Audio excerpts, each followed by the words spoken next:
برطانوی بادشاہت اور برطانوی سامراج کیا ہے، ڈیموکریسی، ویسٹرن ڈیموکریسی کو کس طرح لاگو کیا گیا بر صغیر میں، اور یہاں کے بادشاہ کو نہ صرف تحت طے کیا گیا بلکہ یہاں پہ نیا نظام حکومت لازم قرار دے دیا گیا، اور اس میں میڈیا کا کردار کیا رہا، اور اس کے علاوہ پاکستان میں قائم کردہ اس بادشاہت نے اپنے لوگوں کو کیسے یہاں پہ پروان چڑھایا، یہ سب ڈسکس کریں گے ہم آج کے اس سیشن میں۔ برطانوی بادشاہت بڑی عجیب سی بات لگتی ہے نا۔ یہ وہ لوگ ہیں کہ جو خود برٹش نہیں ہیں بلکہ جرمن اوریجن کے ہیں، اور یہ وہ لوگ ہیں کہ جو بڑے فینسی طریقے سے انگریزی بولتے ہیں اور بڑے عجیب قسم کے کپڑے پہنتے ہیں۔ ان کی رسومات آج تک وہی ہیں، ان کے کسٹمز وہی ہیں کہ جو گزشتہ کئی سو سال سے برطانیہ میں رائج ہیں۔ میرا خیال ہے اگر ان لوگوں کو واقعی میں آخری برٹش ڈکلیئر کیا جائے تو غلط نہیں ہوگا۔ برطانوی عوام اپنی بادشاہ سے بڑا پیار کرتی ہے، ہمارے سے مختلف، ہندوستان، پاکستان، بنگلہ دیش سے۔ ہمارے ہاں میڈیا میں تاثر یہ دیا گیا کہ ہمارے ہاں جو بادشاہت ہے اسی کی وجہ سے ہمارے معاشرے میں زوال آیا۔ کہتے ہیں کہ برطانیہ میں ڈیموکریسی ہے یعنی جمہوریت ہے، اور پاکستان میں جو ڈیموکریسی موجود ہے نا، جو جمہوریت قائم ہے، اس میں جو ہلچل ہے یہ اس لیے ہے کیونکہ ہم ڈیموکریسی کو ٹھیک سے چلا نہیں سک رہے۔ لیکن یہ کیا، ذرا تھوڑا سا رک کے دیکھیں تو پتہ چلتا ہے کہ برطانیہ میں تو بادشاہت بھی موجود ہے۔ یہ وہی برطانوی بادشاہت ہے کہ جس نے جب بر صغیر میں حکومت اپنی قائم کی، اور اس برطانوی سامراج نے بادشاہ کے آرڈرز کے اوپر یا ملکہ یا کراؤن کے آرڈرز کے اوپر بر صغیر میں جو حکومت کو تسلط کو قائم رکھا، اس تسلط کے بعد اس نے پہلا کام یہ کیا کہ بادشاہ کے اثر رسوخ کو ختم کیا، اور الٹیمیٹلی بادشاہ کو قید کر کے اس کو بادشاہت کو بالکل ختم کر دیا بر صغیر سے، اور شہزادوں کو تحت طے کر کے ان کے سر بادشاہ کے سامنے پیش کیے۔ تو یہ ڈیموکریسی، اس کا مطلب ہے کہ برطانیہ میں تو ڈیموکریسی ہونی چاہیے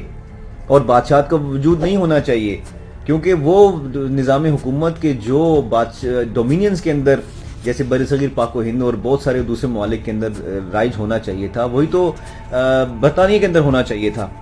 لیکن ہمیں یہ جان کے بڑی حیرت ہوتی ہے کہ وہ کراؤن نہ صرف پوری آب و تاب کے ساتھ قائم ہے بلکہ اس کراؤن کے آج بھی حکومت کے بہت سارے معاملات کے لیے اندر عمل دخل قائم ہے۔ اور اگلی بات یہ کہ یہ جو آپ کی اتحادی فوجیں ہیں جو پچھلے کئی دہائیوں سے پوری دنیا کے اندر ڈیموکریسی کو ایکسپورٹ کر رہی ہیں، ان کو کیا برطانیہ کی بادشاہت نظر نہیں آتی؟ کیا ایسا آسان نہیں تھا کہ سب سے پہلے ڈیموکریسی کو رائج کیا جاتا برطانوی نظام حکومت کے اندر اور بادشاہت کو ختم کیا جاتا؟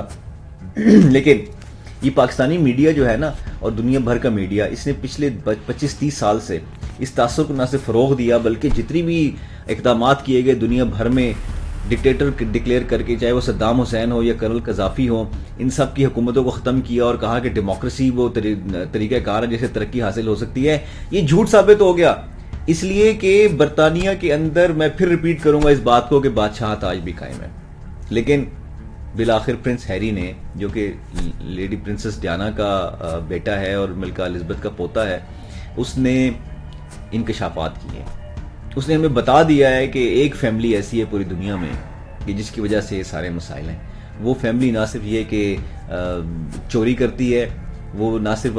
دوسرے ملکوں کو لوٹتی ہے اور جو کچھ ہوتا ہے اس کے کہنے پر ہوتا ہے، اس کے حکم سے ہوتا ہے، نہ صرف یہ کہ وہ فیملی تعصب پرست ہے، نہ صرف یہ کہ وہ سلیو ٹریڈ میں ملوث رہی، بلکہ وہ فیملی ایسی ہے کہ جو کہ ریسسٹ بھی ہے۔ اور فیملی ہے شاہی فیملی، برطانیہ کا شاہی خاندان، اس کی اپنی فیملی۔ پرنس ہیری نے کتاب لکھی جس کا ٹائٹل ہے اسپیئر۔ اس کتاب کا مسودہ کچھ نمائندوں کے ہاتھ میں، جو کہ میڈیا چینلز تھے، ان کے ہاتھ لگ گیا، کچھ جرنلسٹ کے ہاتھ میں لگ گیا، اور اس کی کچھ مندرجات ہیں جس کے اوپر پوری برطانوی میڈیا کو آگ لگی ہوئی ہے۔ آگ بگولا ہے برطانوی میڈیا۔ اگر ہم اپنے پاکستان کے اندر اپنے جمہوریت کو بچا رہے ہیں تو وہ برطانیہ میں اپنی بادشاہت کو بچانے کے لیے لگے ہوئے ہیں۔ اور پرنس ہیری نے جو انکشافات کیے ہیں، اس انکشافات کے اندر اس نے یہ جہاں تک یہ انکشاف کیا کہ ایران افغانستان کے اندر جو جنگ ہوئی،